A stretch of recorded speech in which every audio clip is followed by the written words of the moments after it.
Hello everyone मु प्रज्ञा welcome करुच्ची Odia घर खाइबा पार्ट 3 को।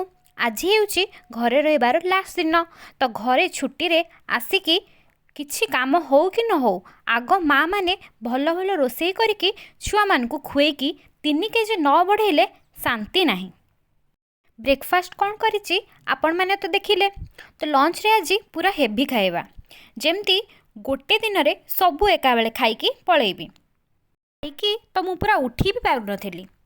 भात डाली सह स्पेशल चिकेन कषा और चिंगुड़ी झोल आमर देसी कांजी आउ ता सहित होइतिला टिके भजा ए सब खाइकी पूरा मजा ही आसीगला।